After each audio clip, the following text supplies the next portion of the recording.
لا حول ولا قوة إلا بالله العلي العظيم حسبنا الله ونعم الوكيل نعم المولى ونعم النصير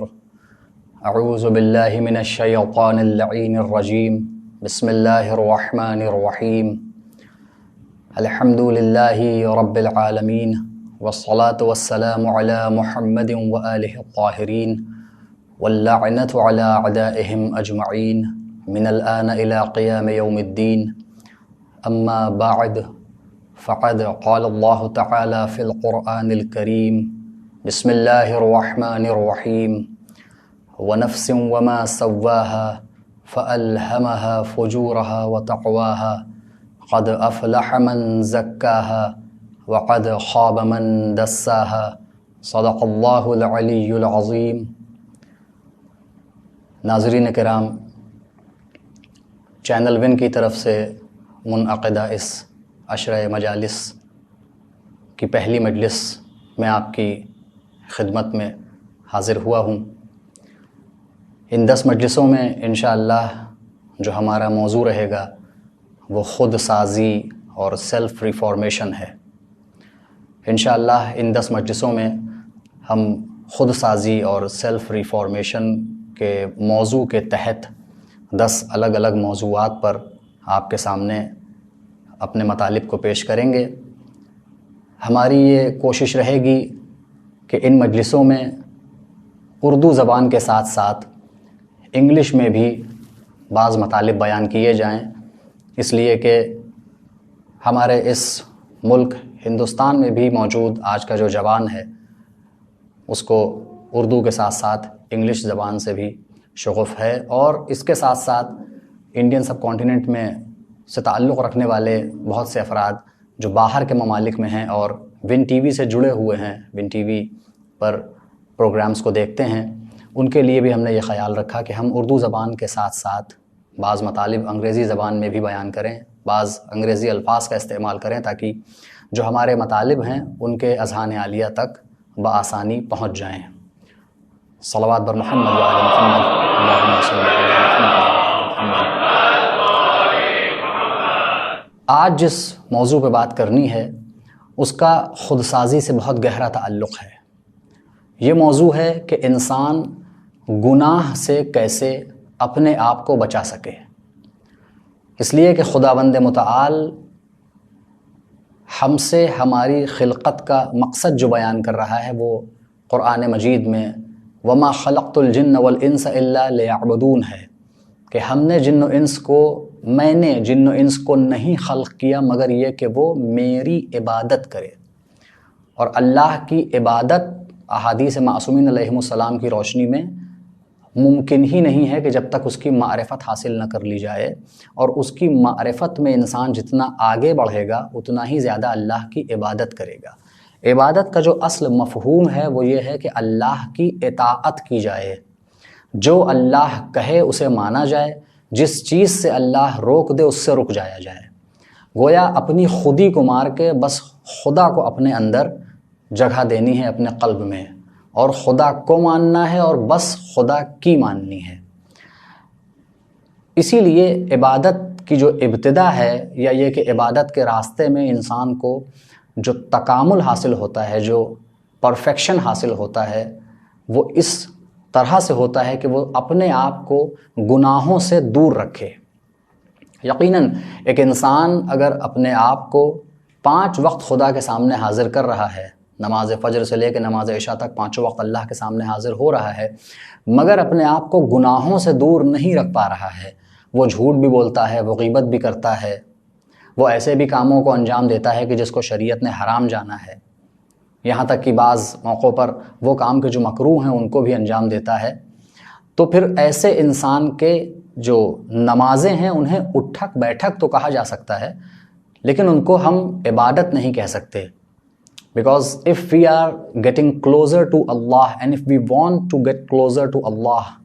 through prayers, through worshipping Him, then we should not be sinning۔ اگر ہم نماز کا جو مقصد ہے یا روزے کا جو مقصد ہے یا کسی بھی فروع دین میں سے کسی بھی فرع کا جو مقصد ہے وہ اللہ سے قریب ہونا ہے، اس کی سب سے بڑی اور سامنے کی دلیل یہ ہے کہ کسی بھی عبادت کو انجام دینے سے پہلے انسان کیا کہتا ہے؟ مثلا نماز پڑھتا ہوں میں 2 رکعت فجر کی واجب قربتاً الی اللہ، یعنی نماز مقصد نہیں بلکہ نماز میں بھی مقصد ہے کہ اللہ سے قریب ہونے کے لیے۔ تو جو جتنا زیادہ اللہ کا بندہ اللہ سے قریب ہوتا چلا جائے گا، اس کو اتنا ہی زیادہ شیطان سے اور طاغوت سے اور اپنے نفس امارہ کے حملوں سے دور ہونا چاہیے۔ یعنی آسان لفظوں میں کہ اس کو گناہوں سے دن بدن دور ہوتے چلا جانا چاہیے۔ اور حقیقی نماز بھی یہی ہے کہ جو قرآن تعریف بیان کر رہا ہے کہ ان الصلاۃ تنہی عن الفحشاء والمنکر، یقیناً نماز لوگوں کو کھلی ہوئی اور چھپی ہوئی برائیوں سے، فحش چیزوں سے اور وہ کہ جن سے منع کیا گیا ہے ان سے دور رکھتی ہے۔ اب اگر ہم 5 وقت کی نماز پڑھ رہے ہیں اور اس کے بعد بھی ہم دیکھ رہے ہیں کہ جیسے مثال کے طور پہ ہم 1 مہینے پہلے تھے، 2 مہینے پہلے تھے، اس کے بعد بھی ہم ویسے ہی ہیں، جیسے ہم صبح تھے ویسے ہی ہم شام کو ہیں، تو اس کا مطلب یہ ہے کہ یہ وہ نماز نہیں ہے یا یہ وہ حقیقی نماز نہیں ہے کہ جو ہمیں خداوند متعال سے قریب کر رہی ہو، اپنے وقت کے امام سے قریب کر رہی ہو، اہل بیت علیہم السلام کے بتائے ہوئے راستے سے قریب کر رہی ہو۔ یقیناً یہ وہ نماز نہیں ہے، یہ 2+2=4 کی بات ہے۔ تو اب ہم کیا کریں؟ سب سے پہلی جو ذمہ داری ہے کہ ہم اپنے آپ کو گناہوں سے دور کریں، اور یہی وہ کام ہے کہ جس کو کرنے کے بعد ہمیں حقیقت عبادت تک رسائی حاصل ہوگی، ہمیں لذت عبادت ملے گی، پھر ہمیں عبادت کی وہ چاشنی ملے گی کہ ہم بقول اہل بیت علیہم السلام کے کہ جو حقیقی مومن ہوتا ہے وہ مضطرب ہوتا ہے، بے چین ہوتا ہے کہ کب پھر سے اس کو عبادت کا موقع ملے اور کب پھر سے وہ مصلی عبادت پہ آ جائے اور اپنے حقیقی محبوب سے راز و نیاز کرے، 2 جملے بات کرے۔ یہ تب ہو پائے گا کہ جب ہمارا دل ہر قسم کی گناہ سے، ہمارا آئینہ نفس ہر قسم کی آلودگی سے پاک ہوگا۔ ہمارے آئینہ نفس پر جب تک گناہوں کی آلودگی اور اس کا گرد و غبار جمع ہوگا، تب تک ہم حقیقی معنی میں اپنے معبود سے کنیکٹ نہیں ہو سکتے، اپنے وقت کے امام سے کنیکٹ نہیں ہو سکتے، اس لیے کہ کھڑکی جب تک گندی رہے گی، چاہے وہ جتنا بھی اچھا شیشہ ہو، لیکن اگر وہ گندا ہے تو سورج کی روشنی کمرے میں نہیں آئے گی، آئے گی بھی تو بہت کم آئے گی۔ آج کے اس مجلس میں انشاءاللہ ہم چند نکات اپنے سامعین اور اپنے ناظرین کے سامنے پیش کریں گے کہ ہاؤ ٹو اوائڈ سننگ۔ ظاہر ہے کہ یہ ہر حقیقی مومن کا یہ درد دل ہوتا ہے کہ وہ اپنے آپ کو خداوند متعال کے بتائے ہوئے راستے پر لا کر کھڑا کرے اور اس پر چلے اور گناہوں سے خود کو دور رکھے، اس لیے کہ انسان جب گناہ کرتا ہے تو یقیناً اگر اس کا ضمیر مردہ نہیں ہے خدا نخواستہ، تو اس کا جو نفس لوامہ ہے کہ جو اس پہ ملامت کرتا ہے، انسان اس ملامت کے نتیجے میں شرمندہ ہوتا ہے۔ اور اکثر یہ ہمارے جوان، جو کہ آج کا خطرناک حملہ آور دور ہے اور ٹیکنالوجی کا زمانہ ہے کہ جہاں ہر قدم پر گناہ کی لذتیں بھی ہیں اور دعوتیں بھی ہیں، اور اس طرح سے چیزوں کو پیش کیا جاتا ہے کہ اب گناہ نہیں لگتا بلکہ every thing is okay and every thing is normal, اور سب کچھ چلتا ہے والا جو ایک ٹرینڈ آ گیا ہے، اس کی وجہ سے جو جوان ہے کہ جو اپنے آپ کو دین سے کنیکٹڈ رکھنا چاہتا ہے، جب وہ اس چیز کو شدت سے محسوس کرتا ہے کہ وہ اپنے معبود کی حقیقی عبادت نہیں کر پا رہا، اس کی اطاعت نہیں کر پا رہا، اس کے بتائے ہوئے راستے پہ نہیں چل پا رہا، جانتا ہے اپنے دل میں، اپنے حریم جاں میں، اپنی خود ضمیر کی عدالت میں خود کو کھڑا کر کے جانتا ہے کہ وہ اس راستے پہ نہیں چل پا رہا، پھر بہک جاتا ہے، تو پھر یقیناً اس کے دل میں ایک تڑپ اٹھتی ہے کہ کیسے اپنے آپ کو گناہوں سے دور کریں تاکہ اپنے مولا کے اور اپنے خدا کے وفادار ہو سکیں۔ ہم نہ کہیں بلکہ وہ کہیں کہ یہ ہے ہمارا سچا چاہنے والا، یہ ہے ہمارا حقیقی عبد۔ کیسے اس کو انجام دیا جائے؟ سب سے پہلی چیز یہ ہے کہ ہم گناہوں کے نتیجوں کو جانیں۔ بعض گناہوں کو دیکھیں کہ اس کے کیا ہمارے اپنے وجود پہ اثرات ہوتے ہیں، کیا اس کے ایفیکٹس ہوتے ہیں۔ Because if we come to know the effects of something, of a sin, then of course it will help us to stay away from that sin. It will help us to abstain from committing that sin. یہ جاننا بھی بہت فائدہ مند ہے کہ جو اہل بیت علیہم السلام نے احادیث میں بیان کیا، قرآنی آیات میں آیا، اور علماء اخلاق بیان کرتے ہیں کہ گناہوں کے اثر کو جانو۔ مثال کے طور پہ انسان جب گناہ کرتا ہے تو اللہ کی طرف سے آنے والا رزق اس تک نہیں پہنچ پاتا، اللہ تو رازق ہے, وہ رزق دے رہا ہے, مگر انسان کیونکہ گناہ کرتا ہے. دعائے کمیل میں شب جمعہ میں ہم جملہ پڑھتے ہیں کہ اللہم اغفر لی الذنوب التی تحبس الدعاء, اے میرے معبود میرے ان گناہوں کو معاف کر دے کہ جو میری دعا کو قید کر لیتے ہیں. یعنی ہم دعا کر رہے ہیں اور بعض اوقات یہ سوال آتا بھی ہے کہ ہماری دعائیں قبول کیوں نہیں ہوتی مولانا صاحب, یا ہماری دعائیں قبول کیوں نہیں ہوتی, انسان سوچتا ہے. تو کیا یہ اللہ کی طرف سے مثلاً نعوذ باللہ کوئی بیریئر ہے؟ نہیں, انسان کا اپنا خلق کیا ہوا, اپنا کریٹڈ یہ ایک بیریئر ہے کہ اس نے اپنے گناہوں سے ایک ایسا بیریئر کریٹ کر دیا ہے کہ جس کی وجہ سے اس کی جو پریئرز ہیں, جو اس کی دعائیں ہیں, وہ ایکسیپٹ نہیں ہو رہی ہیں, اس لیے کہ وہ پہنچ ہی نہیں رہی ہیں بارگاہ خدا میں. لہٰذا گناہوں کے اثرات کو جاننا کہ وہ رزق کو کم کر دیتے ہیں. آج آپ دیکھیں دنیا میں بہت سے ایسے لوگ ہیں کہ جو ملینئرز ہیں, لیکن ان کی یہ ریل لائف چھوڑ کے آپ ان کی ریئل لائف میں جب جائیے تو دیکھیے تو وہ خوش نہیں ہیں. عام طور پہ یہ سوچا جاتا ہے کہ if I become a millionaire I would be the happiest person walking on this earth. نہیں ہے, جا کے دیکھ لیجئے سی ای اوز اور millionaires and owners of many MNCs, but if you go and peep into their personal lives, they are not happy. کیوں؟ اس لیے کہ دولت, شہرت, مقام, یہ ساری چیزیں انسان کو اصل خوشی نہیں دیتی جب تک کہ وہ اپنے آپ کو, اپنی سول کو وہ فوڈ, وہ غذا نہ دے کہ جس کی اسے ضرورت ہے. بھائی صرف مسلمانوں کو اللہ نے خلق نہیں کیا, اللہ نے ہر انسان کو خلق کیا ہے, وہ کسی دین اور دھرم کا ماننے والا ہو یا بے دین ہو, ایتھیسٹ ہو. لیکن یہ جو پروڈکٹ مینوفیکچر کیا ہے وہ اسی مینوفیکچرر نے کیا ہے اور سب کو اس نے بنایا ہے. اور اس نے بنایا ہے تو اسی نے اس کی کس چیز میں اس کو ہیپینس ملے گی اور کس چیز میں اس کو سکسیس ملے گا, یہ اس نے ڈیسائیڈ کیا ہے. اب اس کو کوئی ڈی کوڈ یعنی اس کو کوئی چینج نہیں کر سکتا. کسی کمپنی کا بنایا ہوا پروڈکٹ ہے تو وہ کمپنی ہی خود اس کو کوڈ کرتی ہے اور وہیں اس کی ساتھ میں بکلیٹ دیتی ہے کہ اس طرح سے اگر اس کو یوز کیا گیا تو یہ بہترین کام کرے گی یہ مشین, یہ پروڈکٹ, اور اگر اس طرح سے یوز نہیں کیا گیا تو پھر یہ برباد ہو جائے گا. تو اللہ جو مینوفیکچرر ہے وہ کہہ رہا ہے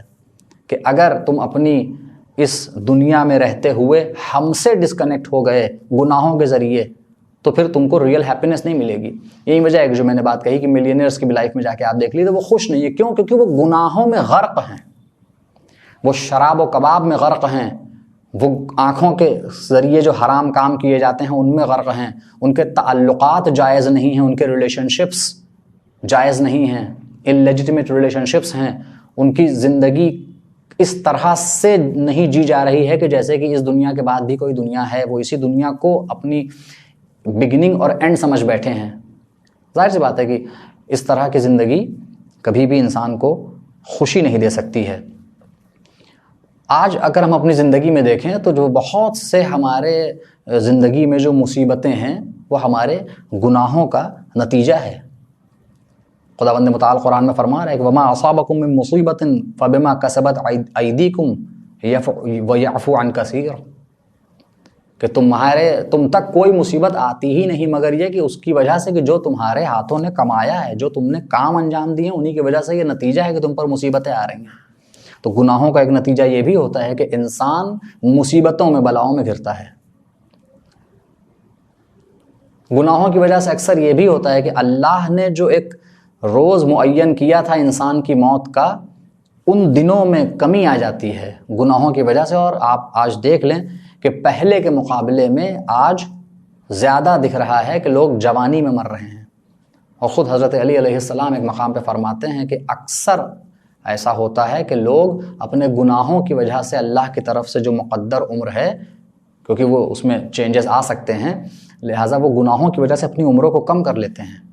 تو یہ سارے اثرات ہیں کہ جن کو ہم جانیں تو ہمارے اوپر یہ اثر ہوگا کہ گناہ کا جب ہم اثر جانیں گے. جیسے ایک انسان ڈاکٹر کے پاس جاتا ہے اور وہ اس کو بتاتا ہے کہ اب تک تو آپ سے آپ کے بزرگوں نے کہا مگر آپ نے سگریٹ پینی نہیں چھوڑی, مگر اب یہ دیکھ لیے یہ اثرات ہیں, یہ آپ کا اسکین ہے, یہ آپ کے لنگس کی کنڈیشن ہے, اور اگر آپ نے سگریٹ پینی فار ایگزامپل نہیں چھوڑی تو اگلے 6 مہینے میں, سال بھر میں آپ اس دنیا سے چلے جائیں گے. Now when someone hears this, اب تک تو یہ تھا کہ بڑے بزرگ سمجھا رہے ہیں لیکن نہیں مان رہے ہیں, but now when it comes to life, that same man who was not listening to anyone now starts listening to the doctor and quits smoking. Why? کیونکہ اب اس کو اس اپنے کام کا اثر جو کہ اس دنیا میں سامنے کا اثر ہے، موت کسی کو نہیں پسند ہے، ہر انسان کو، ہر شے کو زندگی اور حیات پسند ہے، تو پھر وہ چاہے جتنا بڑا بھی چین اسموکر ہو لیکن سگریٹ کو چھوڑے گا۔ خلاصہ یہ کہ جب ہم گناہوں کے اثرات کو جانیں گے تو وہ ہم کو گناہوں سے دور کریں گے۔ اب یہاں پر کچھ نکات ہمیں اپنے ناظرین کے سامنے عرض کرنے ہیں کہ جن کے ذریعے سے ہم یہ کوشش کر سکتے ہیں کہ وہ ہمارے اپنے آپ کو ہم گناہوں سے دور رکھیں۔ ایک صلوات پڑھیں محمد و آل محمد پر، اللہم صلی علی محمد و آل محمد۔ پہلی چیز جو بیان ہوئی وہ یہی تھی کہ انسان گناہوں کے اثرات کو جانے۔ مثال کے طور پہ انسان جب غصہ کرتا ہے، غصہ ایک بہت ہی بڑا گناہ ہے۔ البتہ یہاں پہ یہ عرض کر دوں ایک جملے میں کہ اللہ کی طرف سے دیا ہوا ہی یہ ایک صفت ہے انسان کے اندر، ایک فیکلٹی آف اینگر بھی ہے۔ یہ اللہ کی طرف سے دی گئی ایک قدرت ہے کہ جس کا صحیح موقع پر استعمال کرنا چاہیے۔ بعض موقع ایسے ہیں کہ جہاں ہم اگر خاموش ہیں تو غلط ہیں، بلکہ وہاں پہ ہمیں غصہ دکھانا چاہیے۔ جب ہماری عزت نفس کی بات آ جائے اور کوئی ہماری عزت نفس کے ساتھ کھلواڑ کر رہا ہو یا کسی پر ظلم ہو رہا ہو تو وہاں ہم کو اپنے اسی غصے کا اور غضب کا استعمال کر کے اس ظالم کے خلاف کھڑے ہونا چاہیے۔ مگر عام حالات میں جو لوگ نازک مزاج ہوتے ہیں اور جنہیں شارٹ ٹیمپرڈ کہا جاتا ہے کہ ذرا سی کوئی بات ہوئی اور ان کو غصہ آ گیا، اور اسی غصے میں جو سب سے بڑا وہ اسٹیپ لیتے ہیں وہ یہ ہے کہ وہ فیصلہ کوئی لے لیتے ہیں جو کہ آئندہ ان کی شرمندگی کی وجہ بنتا ہے اور پشیمانی کا باعث بنتا ہے۔ جب انسان غصہ کرتا ہے کیونکہ اس کے جو ہیومن برین ہے اس میں پری فرنٹل کارٹیکس ہے، اس کو یہ وہ پارٹ ہے ہمارے برین کا جسے ہم پری فرنٹل کارٹیکس کہتے ہیں کہ جو فور ہیڈ میں اگر ہم اپنی اس انگلی کو ڈالیں تو تقریباً اتنے فاصلے پہ ہمیں پری فرنٹل کارٹیکس ملے گا۔ یہ وہ ہمارے برین کا ریجن ہے کہ جو سارے فیصلے لینے میں ذمہ دار ہوتا ہے۔ This is the region of our brain that is responsible for taking each and every decision۔ اس کو ڈیسیجن لینے کے لیے اور بہترین اپنا کام کرنے کے لیے اچھے خاصے خون کی ضرورت ہوتی ہے، لیکن انسان جب غصہ کرتا ہے تو اس کے برین کا جو مڈل پارٹ ہوتا ہے جسے ہم ایمگڈیلا کہتے ہیں، جب انسان غصے میں ہوتا ہے تو یہ ایمگڈیلا اس کے سارے خون کو اپنی طرف لے لیتا ہے۔ اس لیے کہ برین کے بھی جتنے بھی ریجنز ہیں سب کو کام کرنے کے لیے خون چاہیے، ایک قسم کا خون ہماری باڈی کا پیٹرول ہے، وہ سارے خون کو اپنی طرف لے لیتا ہے۔ اور اب جب پری فرنٹل کارٹیکس کو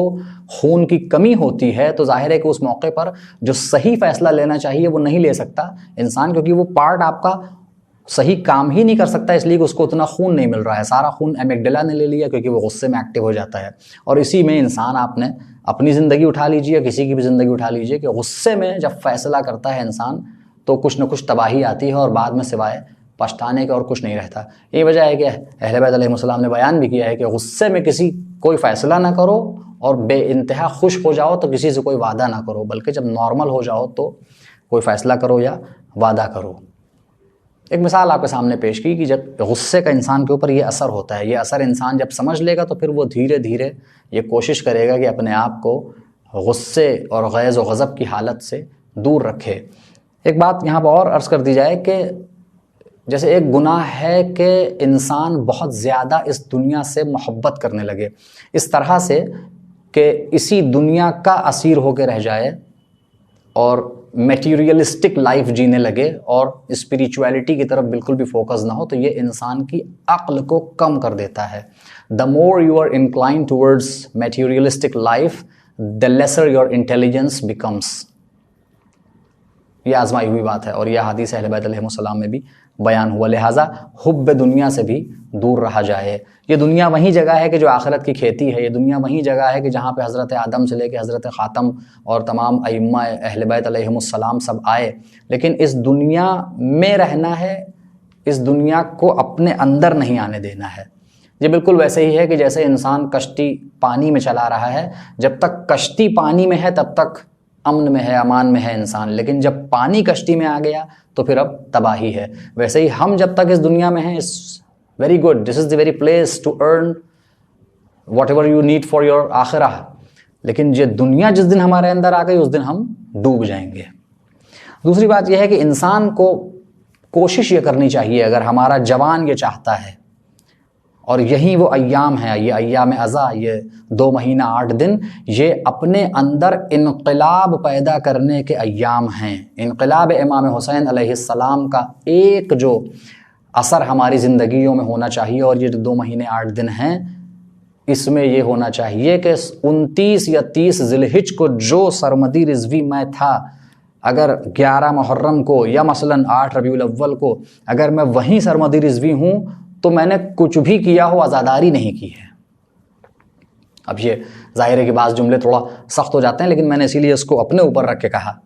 کہ وہ سب ٹھیک ہے کہ آپ کو مجلس کرنی ہے، آپ کو فضائل میں واہ کہنا ہے، مصائب پہ آہ کہنا ہے، گریہ کرنا ہے،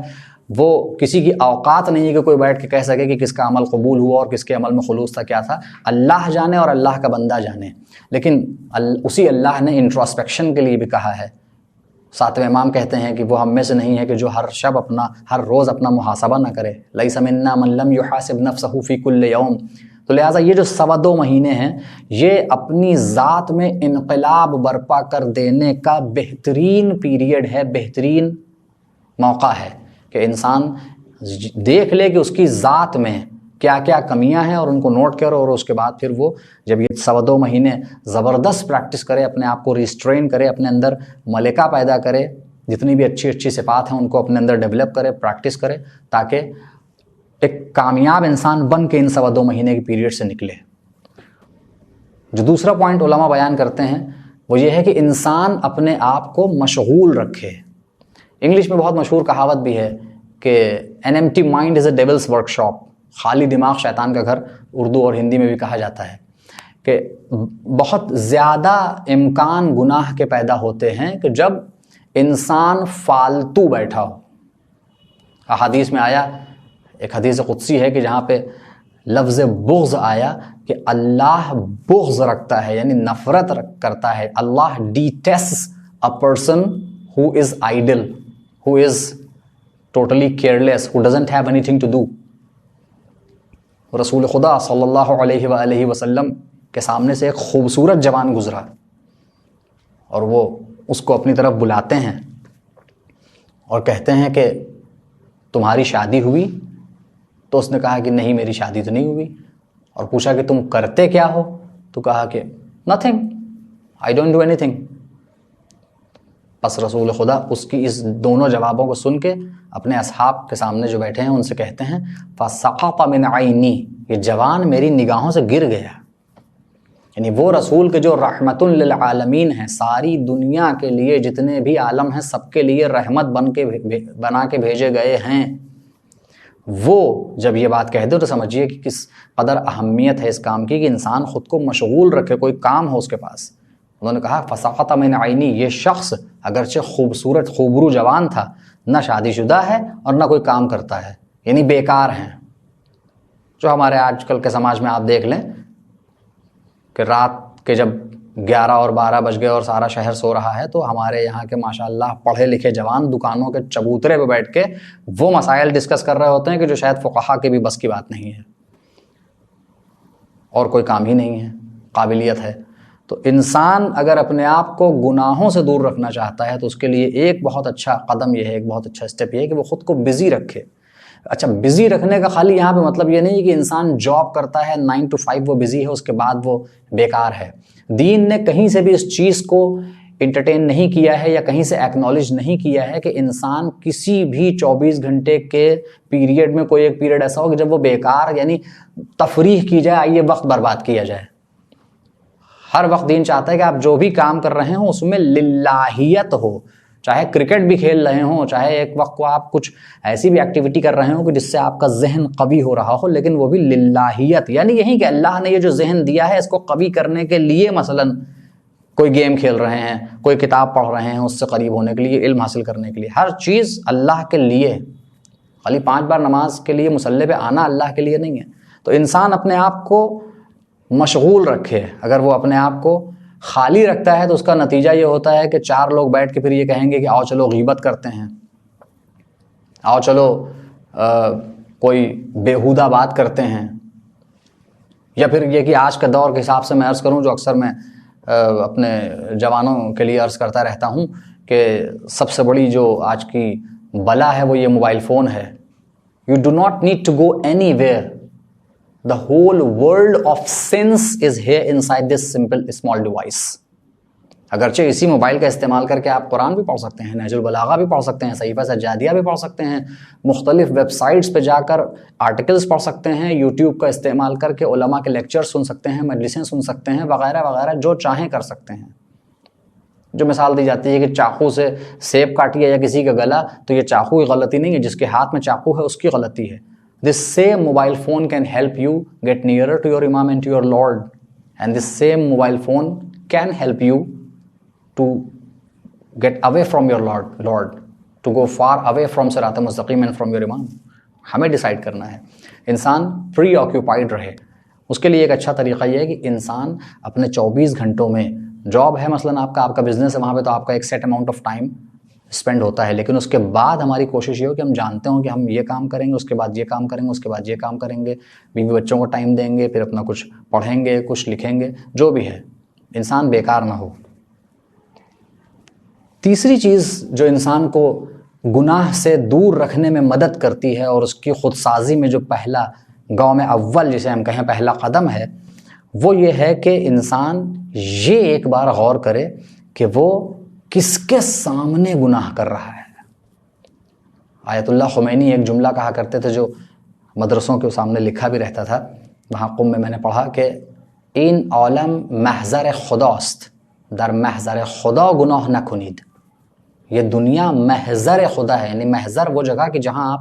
کسی کے سامنے حاضر ہوتے ہیں. محضر خدا ہے یعنی ہر وقت خدا کے حضور میں ہیں، گویا وہ سامنے ہے اور ہم اس کے سامنے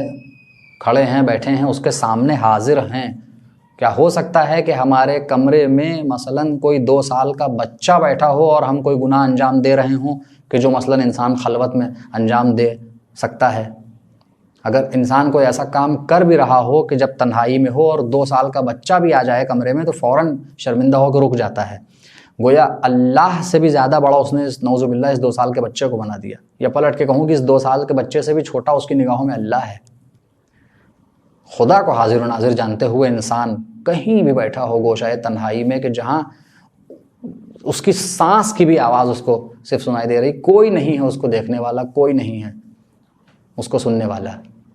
تو انسان یہ ایک بار اگر سوچ لے کہ اس وقت with in this very moment I am sinning whom I am sinning against. اس کی نعمتوں کو، اس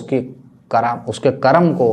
اس نے ہمیں وجود دیا، ہمیں والدین کے ذریعے اس دنیا میں بھیجا، ہمیں بھائی بہن دیے، ہمیں کھانے کو دیا، پینے کو دیا، سب مفت، پوری کائنات تمہارے لیے بنائی. اس کے لیے یہ سوچ کے پھر یہ سوچو کہ کیا اس کی بارگاہ میں اس کے سامنے بیٹھ کے انسان گناہ کرے گا؟ چوتھا جو پوائنٹ آپ کے سامنے بیان کرنا ہے، یہ ایک الگ طریقے سے، پھر سے وہی بات کہ کس کے سامنے گناہ کر رہے ہو، ایک الگ طریقے سے انسان سوچے کہ جب خداوند متعال نے تم جبکہ اس کی گردن پر کوئی حق نہیں رکھتے تھے تمہیں دنیا کی ساری نعمتوں سے نوازا، بلکہ خلقت انسان سے پہلے انسان کو جن چیزوں کی بھی ضرورت ہو سکتی تھی سب اللہ نے پہلے خلق کی، پھر حضرت انسان کو پیدا کیا. اتنا کریم خدا ہے. اس کے سامنے جب تم گناہ کرو گے اور اس کے حکم کی نافرمانی کرو گے تو ظاہر سی بات ہے کہ پھر ہمیں سوچنا چاہیے کہ اگر وہ خدا کے جو رحمان اور رحیم ہے وہی خدا جب بحیثیت قہار ہمیں سزا دینے پہ آئے گا تو ہمارا کیا حشر ہوگا. انسان کو یہ سوچنا چاہیے کہ اگر وہ رحیم و کریم ہے تو وہ قہار و جبار بھی ہے. اس کے عذاب کے بارے میں سوچ کر انسان اپنے آپ کو گناہوں سے دور کرے، قبر کے بارے میں سوچ کے انسان اپنے آپ کو گناہوں سے دور کرے. جو روایات ہیں انسان پڑھ سکتا ہے جا کے کتابوں کو کہ برزخ کی کیا مصیبتیں ہیں، قبر کی کیا مصیبتیں ہیں. ان باتوں کو بیان ہی اس لیے کیا گیا ہے تاکہ انسان ان احادیث کو پڑھ کر اور قرآنی آیات کو پڑھ کر اپنے آپ کو گناہوں سے دور رکھے تاکہ اس طرح کی آزمائشوں میں اور ایسی سزاؤں میں مبتلا نہ ہو. ایک شخص امام حسین علیہ السلام کے پاس آ کے سوال کرتا ہے کہ مولا مجھے کچھ ایسا طریقہ بتا دیجئے کہ بس پھر میں کبھی گناہ کو انجام ہی نہ دوں. ظاہر ہے کہ اس کے پوچھنے کا انداز اس طرح سے تھا کہ گویا اس کو کوئی اس کی فکر نہیں ہے کیونکہ انسان کو ہمیشہ اس طریقے کی تلاش میں نہیں رہنا چاہیے کہ کوئی ایسا ذکر بتا دیے کہ یہ ہو جائے اور کچھ ایسا بتا دیے کہ ہم گناہ نہ کریں، بلکہ یہ ایک لائف لانگ پروسیس ہے کہ انسان اپنے نفس پر قابو پانے کی مکمل کوشش کرتا رہے۔ امام حسین علیہ السلام اس کو جواب دیتے ہیں اور 5 چیزیں بیان کرتے ہیں، کہتے ہیں کہ تم 5 کاموں میں سے کوئی ایک کام کر لو اور اس کے بعد جتنا دل چاہے گناہ انجام دو۔ پہلا کام تو یہ کرو کہ لا تأکل من رزق اللہ، اللہ کے رزق میں سے مت کھاؤ، پھر جتنے گناہ کرنے ہیں کر لو۔ کہا یہ تو ممکن نہیں ہے۔ کہا کہ پھر اخرج من ولایت اللہ، اللہ کی ولایت سے، دائرہ ولایت سے، اللہ کے کنگڈم سے باہر نکل جاؤ، اس کے بعد جتنے گناہ انجام دینے ہیں انجام دو۔ کہا مولا ممکن تو یہ بھی نہیں ہے کہ ہم اللہ کی کنگڈم سے اور اس کی حکومت سے باہر نکل جائیں۔ لا یمکن الفرار، اللہ کی حکومت سے، لا یمکن الفرار من حکومتک، تیری حکومت سے باہر نکلنا تو ناممکن ہے، اس لیے کہ جہاں بھی جائیں گے وہ خلقت ہوگی اور خلقت سب اللہ کی ہے۔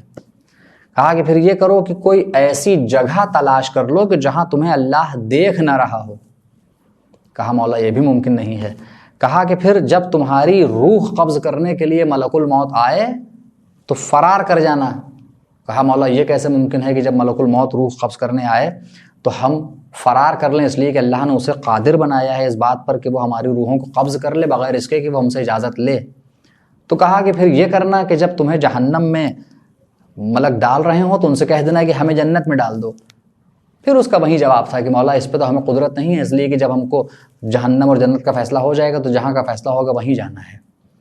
تو امام اس کو یہ بتانا چاہ رہے تھے کہ جب یہ سب نہیں کر سکتے تو پھر اب یہ سمجھ لو کہ کوئی طریقہ ایسا کہ ہم گناہ کرنے ہی نہ پائیں، یہی طریقہ ہے کہ خود کو اللہ کا عبد اور بندہ جانتے ہوئے، اور اس نے ہم کو خلق کیا ہے اپنی عبادت کے لیے اور اپنی اطاعت کے لیے، اور یہی ہماری آزمائش گاہ ہے۔ اور اللہ نے ہمارے نفس میں وَنَفْسٍ وَمَا سَوَّاهَا، قسم اس کی جس نے نفس کو بنایا اور اس کو سجایا سوارا، فَأَلْهَمَهَا فُجُورَهَا وَتَقْوَاهَا، ساری اچھائیوں کا اور برائیوں کا الہام کر دیا۔ تو اب ہمارے یہ فانوس ذہن میں چراغ عقل جو جل رہا ہے کہ جو نبی باطن کے طور پر ہمیں ہر قدم پر بتاتا ہے کہ کیا غلط ہے اور کیا صحیح ہے، اور حسن و قبح عقلی کی جو دلیل بھی ہے کہ عقل خود چیزوں کی اچھائی اور برائی کو درک کر لیتی ہے، اب اس کے ذریعے اور پھر اہل بیت علیہم السلام اور جو ہمارے ہدات خارجی، یعنی جو خارجی دنیا میں جو ہمارے سامنے ہمارے گائیڈز آئے، ان کے بتائے ہوئے راستے پر چلیں اور اپنے آپ کو غلط سے اور حرام سے اور باطل سے دور کرتے ہوئے صحیح اور حلال اور حق راستے پر آ جائیں۔ ایک صلوات پڑھیں محمد وعلی محمد، اللہم صلی علی محمد وعلی محمد۔ ایک اور طریقہ جو چوتھا طریقہ ہے کہ جو علماء اخلاق بیان کرتے ہیں احادیث اہل بیت علیہم السلام کی روشنی میں کہ اپنے آپ کو گناہوں سے دور رکھنے کا اچھا طریقہ یہ ہے کہ انسان اپنے گناہوں کا ایک ریکارڈ رکھے۔ جو میں نے حدیث بیان کی امام موسیٰ کاظم علیہ السلام کی کہ لیس منا من لم یحاسب نفسہ فی کل یوم، وہ ہم میں سے نہیں ہے، یعنی اس کی ہم سے کوئی نسبت نہیں ہے۔ اگر ہم کو اپنا شیعہ کہتے ہو، اپنا محب کہتے، اگر خود کو ہمارا شیعہ اور ہمارا محب کہتے ہو تو پھر یہ کہہ دینا کافی نہیں ہے، بلکہ ہمارے محب کا رینک یہ ہے، ہمارے چاہنے والا کی منزلت یہ ہے کہ وہ ہر روز اپنے نفس کا محاسبہ کرتا ہے۔ ہمارے لیے یہ تو آسان ہے کہ ہم ساری دنیا کے لوگوں کا محاسبہ کریں کہ وہ ایسے ہیں اور وہ ایسے ہیں، لیکن قابل مبارکباد ہے وہ انسان کہ جو اپنے نفس کا محاسبہ کرے۔ اور یہی ساتویں امام پر فرما رہے ہیں، اور یہاں پہ جو آپ کے سامنے نقطہ عرض کرنا ہے کہ اس کو لکھے انسان کہ ہم نے عہد کیا تھا مگر آج پھر ہم سے غیبت ہو گئی، ہم نے عہد کیا تھا لیکن آج پھر ہم نے ایک جگہ جھوٹ بول دیا، ہم نے عہد کیا تھا لیکن پھر بھی کوئی وجہ نہیں تھی، پھر بھی ہم نے آخری وقت میں نماز پڑھی، جبکہ اول وقت اللہ چاہتا ہے کہ انسان نماز پڑھے۔ اس طرح کی چیزیں جس کو انسان اگر ریکارڈ کرے، واقعی یہ ایک بہت ہی انٹرسٹنگ ایکٹیویٹی ہے اگر انسان اس کی طرف متوجہ ہو کہ ہم working upon my self, a life long project. دنیا کے سارے پروجیکٹ شروع بھی ہوتے ہیں اور ختم بھی ہوتے ہیں، کوئی برج بننا ہے، کوئی روڈ بننی ہے، میٹرو کا پروجیکٹ ہے، یہ وہ پروجیکٹ ہے، لیکن ورکنگ اپون مائی سیلف یہ ایک ایسا پروجیکٹ ہے کہ جو لائف لانگ ہے اور دا موسٹ انٹرسٹنگ پروجیکٹ ہے۔ if you really take interest in that, if you are really careful about yourself, if you really care about yourself, about the life of this world and the life of the hereafter. اگر واقعاً وہ ایک فکر ہے کہ جو سب سے بڑی فکر کسی انسان کے ذہن میں ہونی چاہیے کہ جہاں موت آئی عالم برزخ کی زندگی شروع اور اس کے بعد پھر عالم قیامت کیا ہوگا. ابھی محرم میں علماء حضرات الگ الگ ملکوں کا سفر کریں گے، اپنے شہر سے نکل کے دوسرے شہر جائیں گے اور وہاں جہاں جا رہے ہیں وہاں کے حساب سے تیاری کریں گے کہ وہاں کا موسم کیسا ہے، وہاں کرنسی کون سی چلتی ہے، وہاں کی تیاری کیا کرنی ہے جو ہم کو بیان کرنا ہے. یعنی وہاں جو بھی کرنا ہے اس کی پہلے سے تیاری، اور آخرت کے لیے ہمیں ساری معلومات ہیں. تو اب وہاں اور جہاں ہم محرم میں جائیں گے وہاں ہم جا کے واپس آ جائیں گے، لیکن مرنے کے بعد جہاں ہم جا رہے ہیں وہاں سے there is no returning back, there is no coming back. تو جو ہمیشہ کے لیے سفر ہے اس کے لیے تیاری تو انسان کو سب سے پہلے کرنی چاہیے. لہٰذا ایک ٹریک ریکارڈ رکھیں مومنین اپنا اور ہم خود، کہ جب ہم اس میں نوٹ کریں کہ آج کے دن ہم سے یہ غلطی ہوئی کہ جو ہم نے پہلے سے طے کیا تھا، عہد کیا تھا، پیمان لیا تھا کہ اس کو نہیں کریں گے، اور اس میں مایوسی کا کبھی بھی شکار نہ ہوں. شیطان کا ایک بہت بڑا حملہ یہ ہوتا ہے کہ وہ انسان کو مایوس کر دیتا ہے. لہٰذا مایوسی کا شکار نہ ہوں اور اپنے آپ کو ایک ٹریک ریکارڈ رکھیں اور دھیرے دھیرے کر کے اپنے آپ کو گناہوں سے دور کرتے رہیں. ایک آخری نقطہ اس حوالے سے عرض کرنا ہے آج کی اس مجلس میں کہ انسان اگر چاہتا ہے کہ واقعاً وہ گناہوں سے خود کو دور رکھے اور ایک روحانی حالت میں اپنے آپ کو محسوس کرے، تو ایک اچھا عمل کہ جو اہل بیت علیہم السلام نے بتایا ہے وہ یہ ہے کہ انسان اپنے آپ کو ہر وقت باوضو رکھے. عموماً ہماری عادت یہ ہوتی ہے کہ ہم جب نماز پڑھنے کے لیے کھڑے ہو رہے ہیں تو اب ظاہر ہے کہ وہ واجب کا جو مقدمہ ہے وہ بھی واجب ہوتا ہے، تو نماز واجب ہے تو جو اس کا مقدمہ ہے وہ بھی واجب ہے، تو ہم وضو کریں گے اور اس کے بعد ہم نماز پڑھیں گے. اب جب تک وضو باقی ہے، ورنہ اگر ہم بیت الخلاء گئے، ٹوائلٹ گئے، یا ہمارے معدے کی ہوا نکلی تو وضو ٹوٹ گیا، یا ہم سو گئے وغیرہ وغیرہ، جو بھی وضو کو باطل کرنے کے اسباب ہیں وہ ہو گیا. لیکن علماء اخلاق یہ بیان کرتے ہیں، اور آپ تمام علماء کی جا کے زندگیوں کو جو گزر چکے ہیں اور جو آج کے دور میں موجود ہیں دیکھ لیجئے، تو صرف اتنی دیر کے لیے کہ جب وہ ٹوائلٹ میں ہوتے ہیں وہ بے وضو ہوتے ہیں اور اس کے بعد وہ پھر باوضو ہو جاتے ہیں. بہت زیادہ مشہور ہے آغای مطہری کی اہلیہ کا یہ جملہ کہ آغای مطہری فقط در اون دقایق که در دستشوی بود بدون وضو بود و الا 24 ساعت در ہمیشہ وضو داشت. کہ آغای مطہری صرف اتنی دیر کے لیے کہ جب ٹوائلٹ میں ہوتے ہیں ان کا وضو نہیں ہوتا، ورنہ اس کے علاوہ 24 گھنٹوں میں جتنا بھی وقت بچا وہ باوضو ہوتے ہیں. کہ انسان اپنے آپ کو وضو سے رکھے. اس کے اپنے میڈیکل ایفیکٹس بھی ہیں، اس کے اپنے باڈی پہ بھی اچھے اثر پڑتے ہیں کہ بار بار آپ کی باڈی پانی سے کانٹیکٹ میں آ رہی ہے، جس کی وجہ سے آپ کا جو ویجیٹیٹو نیٹ ورک سسٹم ہے وہ نان ویجیٹیٹو نروس سسٹم، جو ویجیٹیٹو نروس سسٹم ہے وہ نان ویجیٹیٹو نروس سسٹم پہ حاوی رہتا ہے، اور اس کا نتیجہ یہ ہوتا ہے کہ انسان ایکٹیو رہتا ہے، ڈل نہیں ہوتا ہے.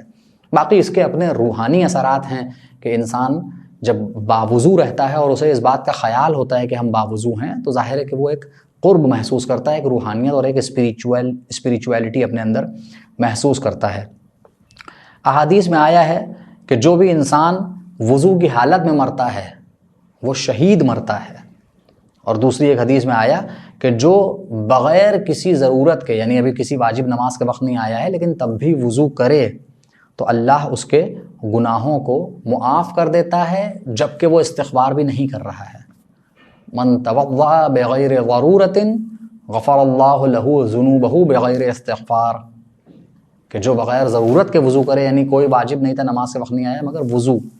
قربتاً الی اللہ، تو اللہ بغیر اس کے کہ وہ استغفار کرے اور توبہ طلب کرے، اللہ اس کے گناہوں کو بھی معاف کر دیتا ہے.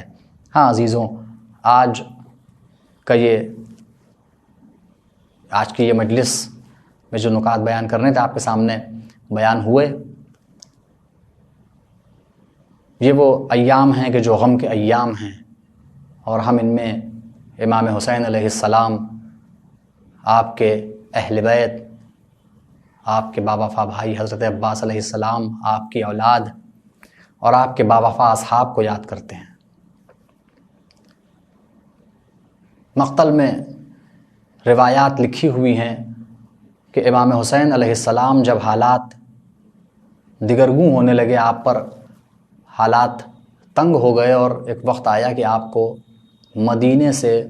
خروج کرنا پڑا. مقتل میں روایت ہے کہ ایک شخص نے کہا کہ چل کے ذرا دیکھوں کہ امام حسین کس طرح سے مدینے سے نکل رہے ہیں۔ وہ کہتا ہے کہ میں نے جا کر دیکھا کہ ایک کرسی پر امام حسین علیہ السلام تشریف فرما ہیں اور اونٹوں پر اماریاں سجی ہوئی ہیں، اور ایک ایک کر کے مرد حضرات سفر کا قافلے کا حصہ بن رہے ہیں، اور اسی اثنا میں آواز آتی ہے کہ سب اپنی نگاہیں جھکا لیں، اس لیے کہ اب حسین کی بہن زینب سوار ہونے کے لیے آ رہی ہیں۔ عزیزوں، یہ وہ وقت تھا کہ حضرت عباس علیہ السلام نے آگے بڑھ کر اپنی بہن زینب، شہزادی زینب کو خود اماری میں سوار کیا۔ میں کہوں گا بی بی، آج یہ وقت ہے کہ حضرت عباس زندہ ہیں، کہ جن کے زندہ ہونے کی وجہ سے اہل بیت علیہم السلام سکون سے سوتے تھے اور دشمن جاگا کرتے تھے۔ آج آپ کا یہ بھائی ہے، آج آپ کا یہ بازو ہے کہ جو آپ کے ساتھ سفر میں اور قافلے میں شامل ہے، تو کوئی آنکھ اٹھا کے آپ کی طرف نہیں دیکھ سکتا۔ مگر ذرا کربلا کے 10 محرم کے بعد کا واقعہ آ کر دیکھیے کہ جب اب حضرت عباس نہیں رہ گئے، آپ کو دشمن اسیر بھی کریں گے۔ وہ کوفہ کے جہاں حضرت علی آپ کو شب کے سناٹے میں لائے تھے، بغیر مقنع چادر کے دشمن آپ کو کوچہ و بازار میں پھرائے گا۔ اجرکم علی اللہ، اجرکم علی اللہ۔ عزیزو، بس ایک روایت اور یہاں پر بیان کر دوں کہ مقتل میں ملتا ہے کہ فاطمہ کا لال اب جب سب کو تیار آمادہ سفر کر چکا تو پھر قبرستان میں وہ گئے کہ جہاں پر رسول خدا اور امام حسن دفن تھے، اور بعض روایات کی بنا پر جناب فاطمہ زہرا سلام اللہ علیہا بھی دفن تھیں۔ روایت لکھتی ہے کہ امام حسین نانا کی قبر پہ الوداع کہنے کو آئے، اے نانا، اب آپ کا مدینہ اس قابل نہ رہا کہ آپ کا حسین اس مدینے میں رہے۔ نانا کی قبر سے الوداع کیا تو بھیا حسن کی قبر پر گئے، اے بھیا، اے کاش، میں اپنے الفاظ میں بیان کر رہا ہوں کہ اے کاش کہ بھائی کے پاس بھائی ہوتا تو یہ عالم غربت نہ ہوتا۔ مقتل لکھتا ہے کہ جب نانا کی اور بھائی کی قبر پر گئے تو حسین اپنے قدموں پر چل کے گئے تھے، لیکن اب جب اپنی ماں کی قبر پہ گئے تو مثل ایک بچے کے گھٹنیوں کے بل چل کر اپنی ماں کے قبر پہ گئے۔ اے میری ماں، ارے تیرا حسین تنہا سفر کربلا پہ جا رہا ہے، مگر میں کہوں گا اے امام حسین، علی الظاہر تو آپ تنہا جا رہے ہیں، مگر یہ دکھیاری ماں سفر کے ہر مرحلے میں آپ کے ساتھ ہوگی، کہیں آپ کا ساتھ نہیں چھوڑیں گی۔